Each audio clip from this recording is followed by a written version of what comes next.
नमस्कार, बहुत बहुत स्वागत आपका आदि टीवी पर। मैं हूं आपके साथ पारुल। आज बात करेंगे कोचिंग पर शिकंजा। बच्चा थोड़ा बड़ा हुआ नहीं, स्कूल में 2-4 क्लास पढ़ा नहीं कि माता पिता उसे कोचिंग भेज देते हैं। दिन भर स्कूल से हैरान परेशान बच्चा जब कोचिंग में पहुंचता है तो वो नंबरों की दौड़ में शामिल हो जाता है और इस दौड़ में पिछड़ने का डर उसके मस्तिष्क में गहरे तरीके से बैठ जाता है।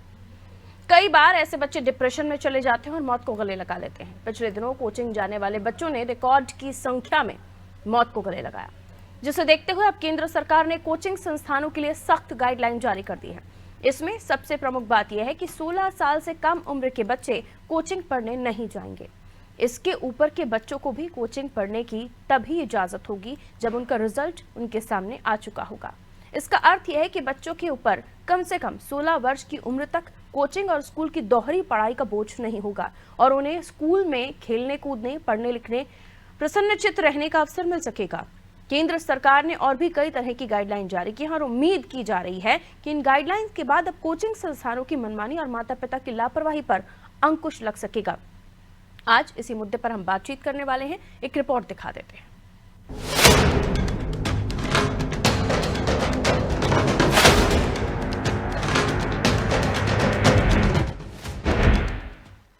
माता पिता की अपेक्षाओं का बोझ बचपन को मार रहा है। बच्चे थोड़े बड़े हुए नहीं कि उन पर माता पिता तमाम तरह की तोहमतें लाद देते हैं। उन्हें परीक्षा में नंबर लाने की मशीन बनाकर रख दिया जाता है। प्रतिस्पर्धा में पागल माता पिता अपने बच्चों को कहीं भी पिछड़ा हुआ नहीं देखना चाहते। कॉम्पिटिटिव एग्जाम का टेंशन माता पिता को ज्यादा होता है। हर माता पिता अपने बच्चों को आईआईटी जैसे शीर्ष शिक्षण संस्थानों में पढ़ते और जीवन में करोड़ों रुपए के पैकेज के साथ सफलता प्राप्त करते देखना चाहते हैं। बच्चों के भविष्य की ये भूख बचपन को नष्ट कर रही है और बच्चों को मौत की तरफ धकेल रही है।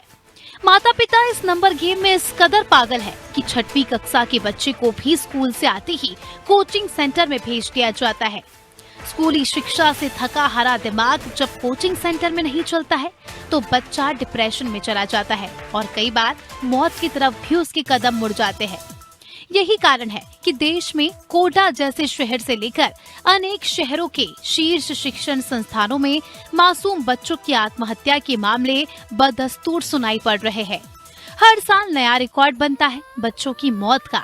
इसे देखते हुए सरकार ने अब कोचिंग संस्थानों पर शिकंजा कसा है। केंद्रीय शिक्षा मंत्रालय ने कोचिंग संस्थानों में 16 वर्ष से कम आयु के बच्चों का प्रवेश प्रतिबंधित करते हुए कुछ नए दिशा निर्देश दिए हैं। कोचिंग संस्थानों को साफ निर्देश दिए गए हैं कि अब वो ना तो अच्छी रैंक की गारंटी दे सकते हैं और ना ही गुमराह करने वाले वादे कर सकते हैं। अब कोचिंग संस्था स्नातक से कम शिक्षा वाले ट्यूटर को भी नियुक्त नहीं कर सकते हैं। छात्रों का नामांकन सिर्फ सेकेंडरी स्कूल एग्जामिनेशन के बाद ही अब करना होगा। कोचिंग संस्थानों को वेबसाइट भी बनानी होगी। इन साइट्स पर ट्यूटरों की शैक्षिक योग्यता, पाठ्यक्रमों, उन्हें पूरा किए जाने की अवधि, छात्रावास की सुविधाएं और कितनी फीस ली जा रही है उसका ताज़ा विवरण होगा। किसी भी कोचिंग संस्था का अब तक पंजीकरण नहीं होगा जब तक कि उसके पास काउंसलिंग सिस्टम नहीं। विभिन्न पाठ्यक्रमों के लिए कोचिंग सेंटर्स को ट्यूशन फीस उचित रखनी होगी। अब फीस की रसीद भी अनिवार्य होगी। अगर छात्र अपने पाठ्यक्रम की पूरी फीस का भुगतान कर देता है तो वो पाठ्यक्रम को बीच में छोड़ देता है और उसे 10 दिनों के भीतर बाकी की फीस रिफंड की जाएगी। अगर कोचिंग सेंटर ज्यादा फीस वसूलती है तो उन पर 1 लाख रुपए तक का जुर्माना लगाया जाएगा। इसके साथ ही संस्था का पंजीकरण भी रद्द किया जा सकता है। इन दिशा निर्देशों के प्रभावी होने के 3 महीनों के भीतर नए एवं पहले से मौजूद कोचिंग सेंटरों को अब पंजीकरण कराने का भी सरकार ने प्रस्ताव रखा है।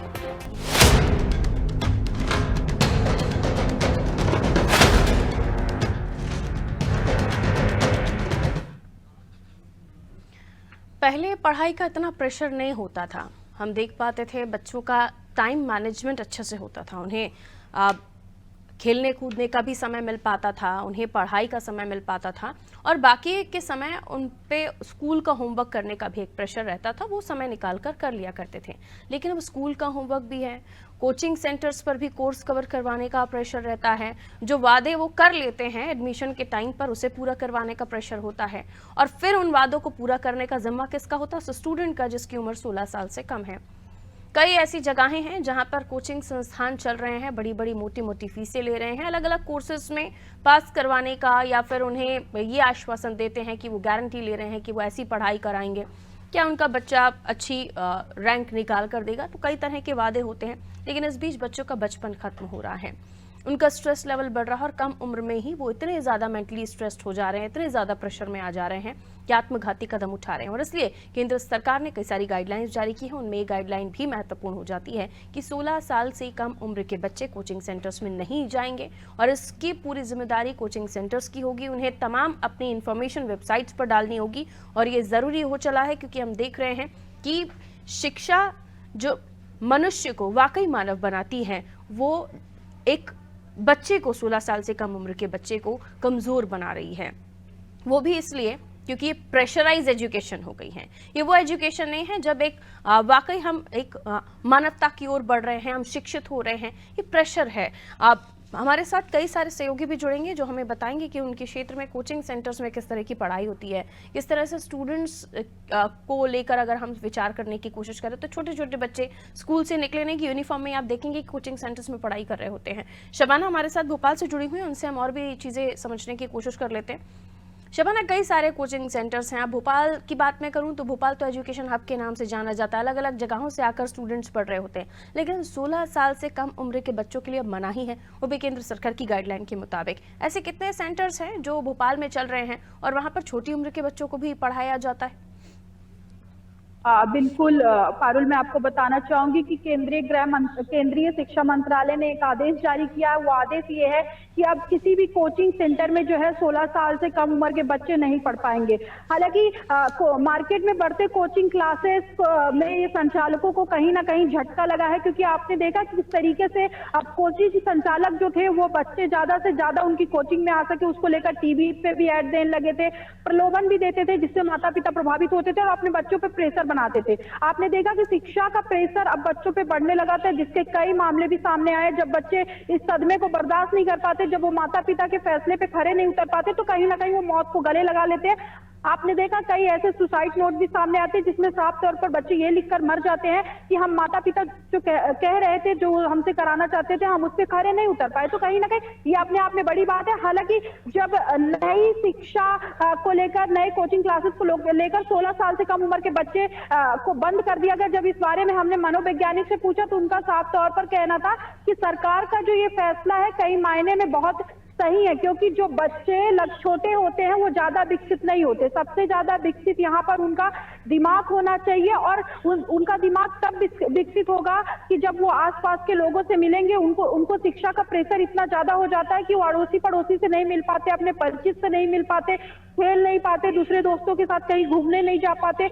लेकिन शिक्षा का प्रेशर लेकर वो इतने ज्यादा प्रताड़ित हो जाते हैं कि आगे का सोचने लगते हैं। और ये माँ बाप को भी इस चीज से दूर रखना चाहिए अपने बच्चों को, कि किसी भी बच्चे को इतना प्रेशर ना दे कि वो परेशान होकर कोई ऐसा कदम उठाए जो भविष्य के लिए खतरा है। हालांकि जो सरकार ने फैसला लिया है, शिक्षा मंत्रालय ने जो फैसला लिया, कहीं ना कहीं अपने आप में एक बड़ी पहल है। और लगभग जो कोचिंग इंस्टीट्यूट के जो संचालक है, जब हमने उनसे इस बारे में बातचीत की तो उनका साफ तौर पर कहना था कि सरकार का ये फैसला बहुत सही है।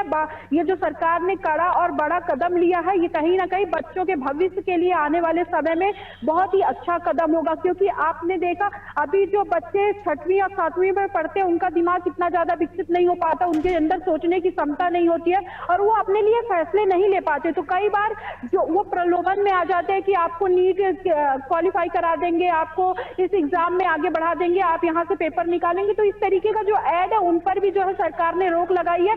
और 16 साल से कम उम्र के जो बच्चे रहेंगे, अगर उनको एडमिशन दिया जाता है तो संचालक पर भी कार्रवाई होगी और इंस्टीट्यूट को भी बंद कर दिया जाएगा। ऐसा जो है आदेश जारी किया गया। जब हम यहाँ पर राजधानी भोपाल की बात करूं, खासकर एमपी नगर की बात करूं, तो यहाँ पर सबसे ज्यादा जो है कोचिंग इंस्टीट्यूट है। जब हमने उनसे बातचीत करने की कोशिश की तो लाइव तो किसी ने देने की बात नहीं की, लेकिन बैक कैमरा वो साफ तौर पर ये कह रहे थे कि ज्यादा से ज्यादा बच्चे कम उम्र के आते हैं, क्योंकि उनको जल्दी से किसी सरकारी विभाग में नौकरी का लालच होता है और उनके माँ बाप का प्रेशर होता है। लेकिन जो हमने कहा केंद्र सरकार की नई गाइडलाइन आई उसको लेकर, तो वो बोले कि अब कोशिश रहेगी कि ऐसे कम उम्र के बच्चे ना रहे इसमें।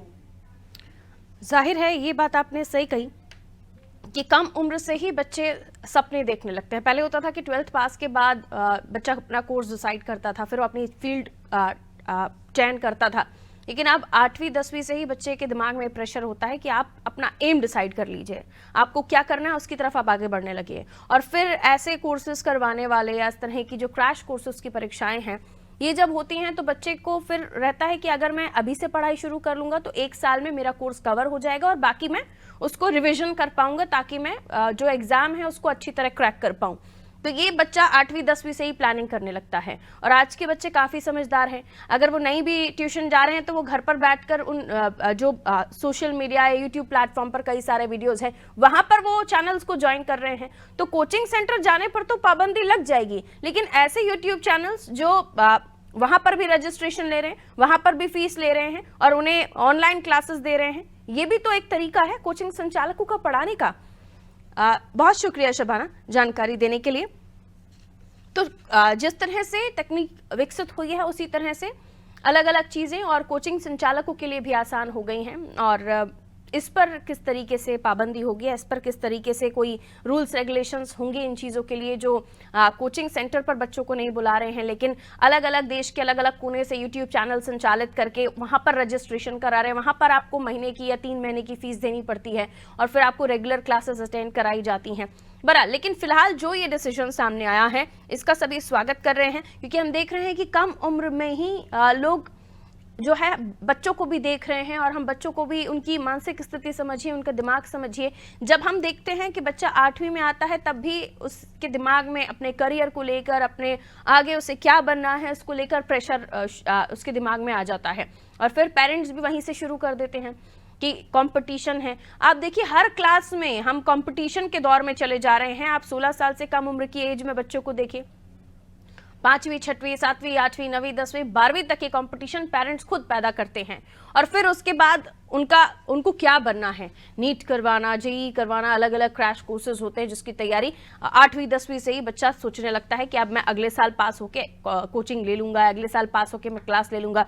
बच्चा स्कूल से निकला नहीं, घर पहुंचा नहीं, पहले उसको कोचिंग जाना पड़ता है, फिर जिस क्लास की वो पढ़ाई कर रहा होता है उसकी भी पढ़ाई उसको करनी है। तो कम उम्र में ही बड़ा प्रेशर बच्चों के ऊपर डाल दिया गया है। हम छत्तीसगढ़ की बात कर लें तो कोई भी राज्य इस मामले में छूटा नहीं है। सुधीर रायपुर से हमारे साथ बने हुए हैं। कोचिंग सेंटर्स का स्वप्न दिखाना और बच्चे वो ख्वाब देख भी लेते हैं, पेरेंट्स को ये बताना हम ये कोर्स पे इतनी तैयारी कराएंगे, आपका बच्चा इतने % तो लेकर ही आएगा, ये हमारी जिम्मेदारी है, वगैरह वगैरह कई सारे वादे। लेकिन अब ये जो चाबुक चला है शिक्षा मंत्रालय का इन कोचिंग सेंटर्स पे, इसको लेकर अब उनको ये भी कहा गया है कि अगर बच्चा नहीं पढ़ना चाहता है, बीच में छोड़ रहा है और तो हॉस्टल में भी रह रहा है, वो भी फीस आपको रिटर्न करनी है। आपके यहाँ पढ़ाई कर रहा है, उसने फीस जमा की है, नहीं आगे करना चाह रहा है, वो भी फीस आपको रिटर्न करनी है। कोचिंग संचालकों ने जिस तरह से इसको एक बिजनेस के रूप में ले लिया था, वो भी अपना बजट बनाते थे, इतना टीचर को देंगे, इतना कैंपस का फीस आ जाएगा, इतना मेंटेनेंस का फीस आ जाएगा और इतना हमको बच जाएगा। जाहिर सी बात है वो अलग सवाल है रोजी रोटी का, लेकिन इसे एक बिजनेस के तौर पर जब लिया जाने लगे शिक्षा को तो जाहिर सी बात है अलग अलग फॉर्मूले इजाद किए जाएंगे कि कैसे हम अपना ग्राहक अपने पास तक लेकर आए। उस पर चाबुक चल गया है कुल मिलाकर।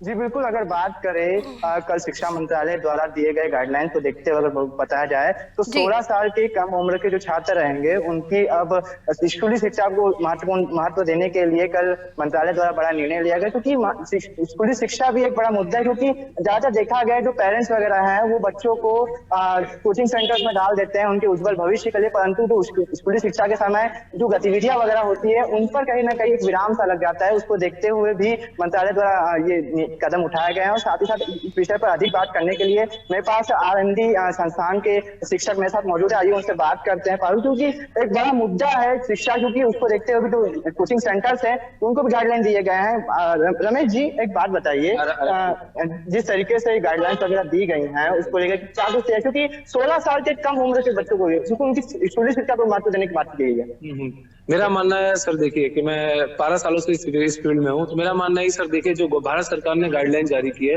वो बिल्कुल सही है। क्योंकि देखिए क्लास 9 तक बच्चों जो 16 साल की कम उम्र वाले बच्चे होते हैं उनको अभी क्या उनका एक्स्ट्रा करिकुलर एक्टिविटीज जैसे हुआ स्पोर्ट्स हुआ, उनका कम्युनिकेशन स्किल हुआ, उसमें हमें ज्यादा ध्यान देना चाहिए। क्योंकि भारत सरकार द्वारा जो पाठ्यक्रम है वो बहुत कम होता है, तो उसमें इतनी ज्यादा कोचिंग की जरूरत पड़ती नहीं है जितनी उनको डालकर बर्डन दिया जाता है। तो मेरा मानना है कि उनको जितना ज्यादा से ज्यादा खेल कूद के बारे में सिखाया जाए और उनको स्किल जैसे इंग्लिश बहुत जरूरी होता है उस पर फोकस किया जाए। बाकी जब वो 11वीं में आते हैं तो मुझे लगता है कि उनको जरूरत पड़ती है क्योंकि सिलेबस बहुत बढ़ जाता है, तो उसको उस केस में कोचिंग की जरूरत पड़ती है, तो हमको उनको 11वीं से एनरोल कराना चाहिए। एक बात ये भी है कि जो कोचिंग संस्थान वाले जो लोग हैं वो बड़े बड़े वादे कर देते हैं पेरेंट्स से, तो उसको लेकर क्या कुछ बोलना है? हाँ, ये बिल्कुल गलत है। जैसे कोचिंग संस्थान क्या करती है कि जो अपने कोचिंग का रिजल्ट दिखाती है लेकिन कितने फेलियर उनको नहीं दिखाती है, तो उसके लिए भारत सरकार ने जो गाइडलाइन जारी किया है उस पर उन्होंने बहुत सख्त कानून करना चाहिए। अगर कोई भी बच्चा दिए गए प्रोमिसेस से कोचिंग के दिए गए प्रोमिसेस से अगर फुलफिल नहीं कर पाता है कोचिंग, तो बच्चे के बातों को सुनना चाहिए भारत सरकार और क्या है कुछ नियम बनाने चाहिए। और अगर बच्चा समझ नहीं पाता है कोचिंग में दिए गए कोचिंग की बातों को, तो उनकी फीस को भी रिफंड करना चाहिए अगर वो जब चाहे तब।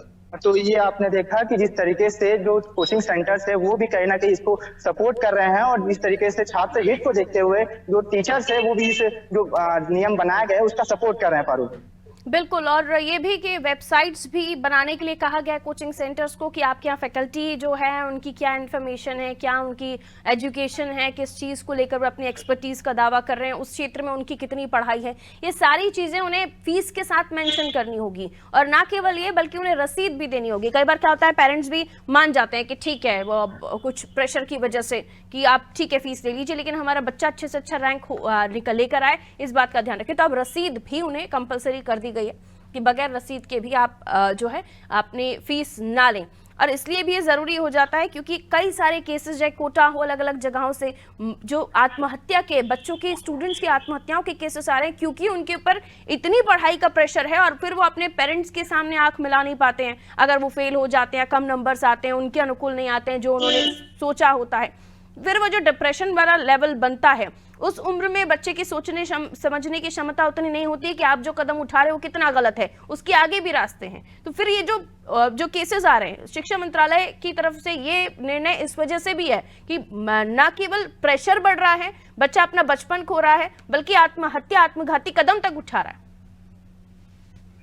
जी बिल्कुल, अगर बात की जाए आत्मघाती जो छात्र करते हैं आत्महत्या, उसकी बड़ी वजह एक बताई जा रही है कि जो पेरेंट्स है वो बच्चों पे छोटी उम्र में ही कहीं ना कहीं एक बड़ी जिम्मेदारी थोप देते हैं, जिसकी वजह से जो छात्र हैं वो कहीं ना कहीं प्रेशर में आ जाते हैं और ऐसे कदम उठा देते हैं। उसको देखते हुए भी कहीं ना कहीं मंत्रालय द्वारा कदम उठाए गए हैं। साथ ही साथ पेरेंट्स को भी हिदायत देने का काम किया गया कि अगर कोई छात्र किसी चीज में रुचि रखता है, किसी अन्य क्षेत्र में रुचि रखता है, कुछ अलग करना चाहता है तो उसका सपोर्ट करे। साथ ही साथ पूरी तरीके से जो पेरेंट्स है उनका सपोर्ट किया जाए, जिसको देखते हुए कहीं ना कहीं मंत्रालय द्वारा दिशा निर्देशित किए गए पेरेंट्स को, और आने वाले समय में ऐसे जो मामले हैं वो कम हो, उसको देखते हुए भी जो टीचर्स है, जो शिक्षा संस्थानें हैं, स्कूल्स वगैरह है, उसको भी गाइडलाइन जारी की गई है। बहुत शुक्रिया सुधीर। तो गाइडलाइन जारी हुई है, अब इसका पालन करवाना भी एक बड़ी चुनौती होगा क्योंकि आप हर कोचिंग इंस्टीट्यूट पर जाकर ये चेक करना क्या हो रहा है क्या नहीं हो रहा है, जब तक उसकी कंप्लेन नहीं आती तो किस तरह से आप टीम्स बनाई जाएंगी, ये कोचिंग सेंटर्स को किस तरीके से मॉनिटर किया जाएगा कि वो वाकई उन गाइडलाइंस का पालन कर रहे हैं या नहीं कर रहे हैं। और उसके अलावा एक और जिक्र जो मैंने किया कि कई ऐसे कोचिंग सेंटर्स वो ऑनलाइन क्लासेस चला रहे होते हैं, कई बार आप उन ऑनलाइन क्लासेस में उनका चेहरा भी नहीं देखते हैं, तो उस जगह पर, उस प्लेटफॉर्म पर आकर आप फिर किस तरह से ये सुनिश्चित करेंगे कि बच्चा कौन से एज का है जो YouTube चैनल पर पढ़ाई कर रहा है, उसे रजिस्टर किया है। कई सारे इफ एंड बट्स हैं, वैसे इतना ज़्यादा क्योंकि आप देख रहे हैं कि अलग अलग, जैसे आप अगर किसी छोटे शहर में हैं और आप किसी बड़ी संस्थान में पढ़ाई करने जा रहे हैं, आप वहाँ तक नहीं जा सकते, वहाँ नहीं रह सकते, तो बड़ी संस्थाएँ आपको कोर्सेस वीडियो के माध्यम से ऑफर करती हैं। तो ये भी एक पढ़ाई का तरीका है जो अब हम देख रहे हैं कोरोना के बाद से चलन में है, ऑनलाइन क्लासेस का। तो इस पर किस तरह से अब ये जो गाइडलाइन है वो लागू होती है नहीं होती हैं, इसको लेकर भी सरकार को सोचने पर निकालेंगे अगर हल होगा तो। लेकिन फिलहाल कोचिंग सेंटर्स जो बड़े बड़े होर्डिंग पोस्टर्स लगाकर गारंटी का दावा देते हैं, कोर्सेज आपको कंप्लीट कराकर आपको ये भी गारंटी दे देते हैं कि वो आपकी रैंक दिलवा कर रहेंगे, आपके पेरेंट्स जब बात करने जाते हैं उन्हें भी बड़े बड़े सपने दिखा दिए जाते हैं और वहीं से पेरेंट्स, माता पिता अपने बच्चे को उस प्लेटफॉर्म पर देखते हैं जिस चीज़ का वो कोर्स कर रहे होते हैं, इंजीनियर बनना, जेई क्रैक करना, नीट क्रैक करना, और वो कम उम्र से ही वो ख्वाब देखना शुरू हो जाता है। वो इसलिए भी क्योंकि एक ट्रेंड ही बन गया है। माता पिता 10वीं की पढ़ाई तो आपको करनी है, वो मोटी मोटी किताबें जो आपकी क्लासेस में आप जिनको लेकर चल रहे हैं, जिनकी पढ़ाई आप कर रहे हैं, बड़े बड़े 2-2, 3-3 पेजेस के आंसर्स आपको याद करने पड़ रहे हैं, वो तो आपकी क्लासेस के जो काम है वो तो आपको करना ही है, स्कूल की जो पढ़ाई है। लेकिन उसके अलावा एक और बोझ आपके ऊपर लाद दिया जाता है, वो है इन क्रैश कोर्सेज का। तो इसलिए जो पेरेंट्स हैं उनको भी ये सोचने विचार करने की जरूरत है कि इस कंपटीशन के दौर में या फिर मार्क्स ज़्यादा दिलाने के दौर में आप अपने बच्चों को कम उम्र में ही कितना प्रेशर दे रहे हैं, आप ये नहीं समझ पा रहे हैं, और उनकी मेंटल कंडीशन क्या हो जाती है। दिन भर अगर कोई भी पढ़ेगा तो वो उसका अब वो ठीक है, वो पढ़ सकता है, लेकिन क्या ये ज़रूरी नहीं है कि उसे एक टाइम मैनेजमेंट के साथ हर चीज़ को समय के साथ करवाया जाए।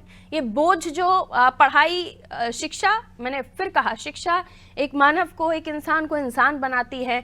समाज का ज्ञान, क्या कुछ उनके कोर्स से रिलेटेड चीज़ है, वो सब कुछ उन्हें पता चलता है। लेकिन अगर एक स्टेप बाय स्टेप उनको आप पढ़ने के लिए कहेंगे तो उतना लोड नहीं पड़ेगा। लेकिन अगर ये एक साथ लाद दिया जाएगा तो वो बच्चा क्या करके क्या नहीं करेगा, फिर उसके ऊपर प्रेशर कि माता पिता से मैंने प्रॉमिस किया है, वादा किया है कि मैं इस रैंक को क्रैक करूंगा या मैं इस कोर्स में इतने नंबर लेकर आऊंगा, तो फिर उसे वो फुलफिल करने के लिए वो लग जाता है। फिर चाहे उसको हेडेक हो रहा हो, कई बार देखते नींद आ रही है, कॉफी पी पी के, चाय पी पी के बच्चे जाग जाग कर पढ़ाई कर रहे हैं, तो उनकी हेल्थ पर उसका असर क्या पड़ रहा है। विवेक हमारे साथ लखनऊ से बने हुए हैं। यहाँ पर भी हम देखते हैं कि पढ़ाई के मामले में बहुत ज़्यादा लोगों का रहता है कि हम पढ़ें, आगे बढ़ें। सभी पेरेंट्स का भी रहता है कि उनके बच्चे आगे बढ़ें। लेकिन अब जो निर्णय केंद्रीय मंत्रालय का आया है, शिक्षा मंत्रालय का, जिसमें 16 साल से कम उम्र में जो बच्चे एडमिशन कोचिंग सेंटर्स में ले लेते हैं, अब वो कोचिंग सेंटर्स एडमिशन नहीं करा पाएंगे। इसको लेकर वहाँ के लोगों में किस तरह का रुख है और कोचिंग संचालकों में किस तरह की हड़बड़ी है, क्योंकि अब अगर कोर्स बीच में छोड़ता है बच्चा तो उसे उसकी फीस भी वापस करानी पड़ेगी। और आप ऐसे गारंटी वाले दावे, रैंक दिलाने वाले दावे भी नहीं कर सकते हैं। इवन वेबसाइट्स पर आपको फैकल्टी आपकी कितनी एजुकेटेड है वो भी मेंशन करके डालना पड़ेगा। ये भी नियम कर दिया गया है गाइडलाइन के मुताबिक।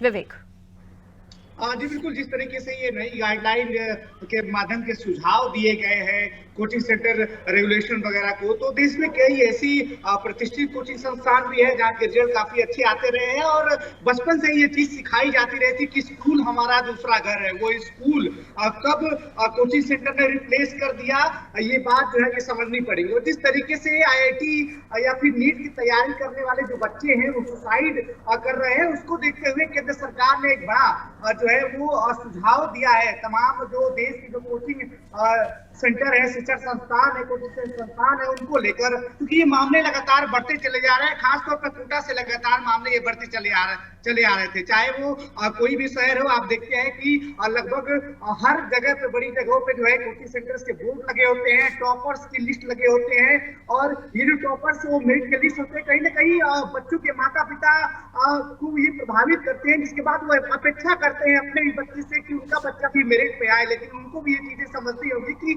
जो सबकी जो इंटरेस्ट है या फिर सबकी जो कैपेसिटी है एक जैसी तो बिल्कुल भी नहीं हो सकती है। ये तो बड़ा फैसला है, इसको लेकर तमाम विचार विमर्श किया गया, बाकायदा कमेटी ने सुझाव दिए हैं और सुझाव के अंतर्गत कई चीजों को भी रखा गया है कि 16 साल की कम उम्र के जो बच्चे हैं वो रजिस्ट्रेशन कोचिंग सेंटर में नहीं करा पाएंगे। साथ ही साथ जो कोर्स अवेलेबिलिटी है उस पर भी ध्यान रखा जाएगा। और जिस तरीके से अगर इन नियमों का उल्लंघन होता है तो 3 क्राइटेरिया बांटी गई है जुर्माने के। पहली बार में 25,000 का जुर्माना है, दूसरी बार में 1 लाख का जुर्माना है और तीसरी बार करने पे भारी जुर्माने के साथ जो लाइसेंस है उनको कैंसिल कर दिया जाएगा। साथ ही साथ जो शिक्षण संस्थान खुलते हैं बाकायदा उनका रजिस्ट्रेशन होता है। यह प्रक्रिया काफी पुरानी चली आ रही थी, लेकिन कई ऐसे शिक्षण संस्थान कई जगह देखे गए हैं जो बिना रजिस्ट्रेशन के खुले थे। लेकिन अब इस पे और भी ज्यादा जो है कड़ाई होने वाली है। अब हर शिक्षण संस्थान को अपना एक रजिस्ट्रेशन और लाइसेंस लेना होगा। हमारे साथ कुछ लोग हैं, उनसे बातचीत करेंगे किस प्रकार से वो केंद्र सरकार के इस फैसले को देखते हैं। जिस तरीके से फैसला आया है, बच्चों पे लगातार पढ़ाई का दबाव बन रहा था और जिस तरीके से 16 साल के बच्चों के रजिस्ट्रेशन को लेकर फैसला आया कि 16 साल के बच्चे कोचिंग सेंटर में रजिस्ट्रेशन नहीं करा सकेंगे, किस तरीके से सरकार फैसले को देखते हैं? देखिए, ये जो सरकार ने जो फैसला लिया है बहुत सही फैसला लिया है, क्योंकि अभी होता था कि नीट और जेईई की पढ़ाई कर रहे हैं, BBS की पढ़ाई कर रहे हैं बच्चे, होते इंटर के बाद से ही कोचिंग लगा दी जाती थी, बच्चों के ऊपर प्रेशर आ जाता था और बच्चे प्रेशर में सुसाइड कर लेते थे। तो इस तरह से जो सरकार ने फैसला लिया है कि क्राइटेरिया बनाया है कि उनके ऊपर जुर्माना होगा और 16 साल के कम के जो बच्चे हैं उनको एडमिशन नहीं दिया जाएगा। तो सरकार का जो फैसला है बहुत सही फैसला है और इस पर विचार भी करना चाहिए था। और जो सरकार ने दिया है कि नीट और जेईई की जो पढ़ाई कर रहे हैं बच्चे, उनको जो है एडमिशन अब 16 साल की उम्र के बाद ही दिया जाए, उससे पहले नहीं दिया जाए। जिस तरीके से देखा जाए कि बच्चों पे जो है मनोवैज्ञानिक दबाव बनता है, सोसाइटीज का दबाव बनता है, पेरेंट्स का दबाव बनता है, स्कूल से एकेडमिक प्रेशर बनता है, उसको लेकर भी सरकार ने कहा है कि बच्चों के स्वास्थ्य और मनोदशा को लेकर तमाम चीजें किया जाए। कुछ एक्स्ट्रा सर्कुलर एक्टिविटी जो है इन कोचिंग सेंटरों में रखाई जाए या मनु चिकित्सा से संपर्क किया जाए। इस फैसले को किस तरीके से देखते हैं, कितना जो है वो बच्चों के विकास में कारगर होगा? हाँ, ये बात सही है बिल्कुल कि जो बच्चों को उसके लिए टीचर्स रखे जाए, उसमें बच्चों को समझाया जाए और सही तरीके से अगर माना जाए तो बच्चों को इतना विकास नहीं हो पाता है कि छोटी उम्र में ही बच्चों को जो है कोचिंग सेंटरों में भेज दिया जाता है। स्कूलों में तो इतनी पढ़ाई होती है, वहाँ पे आप पढ़वा सकते हैं। प्रेशर अगर छोटे से ही दिया जाना चाहिए तो जाहिर सी बात है कि छोटे छोटे बच्चों में जो है दिमागी प्रेशर ज्यादा बढ़ जाता है, इस वजह से वो पढ़ाई भी नहीं कर पाते और सुसाइड करने का यही एक कारण हो जाता है।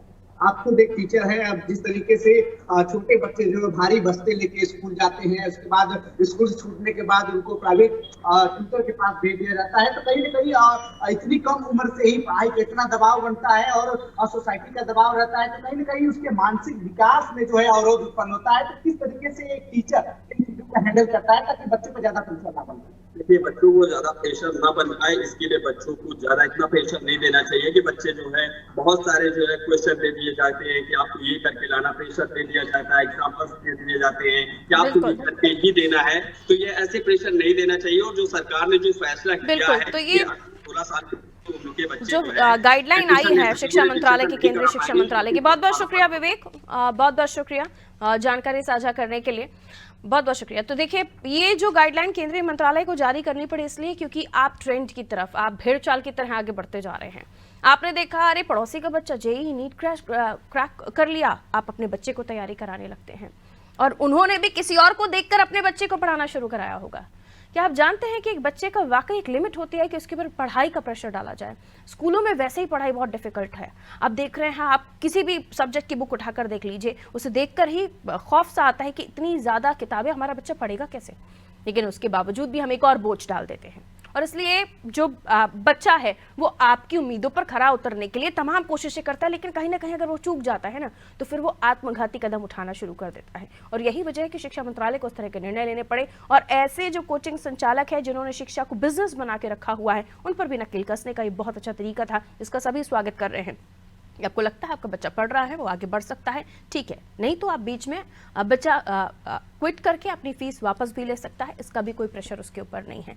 लेकिन शिक्षा को शिक्षा की तरह लीजिए, भेड़चाल की तरह दूसरों के तरीके से अपने बच्चों को ना पढ़ाइए और उतने उसको एक स्टेप बाय स्टेप आगे बढ़ने दीजिए, वरना ये जो बोझ बढ़ेगा उस बोझ तले आपका बच्चा कहीं दब ना जाए। दीजिए इजाजत, नमस्कार।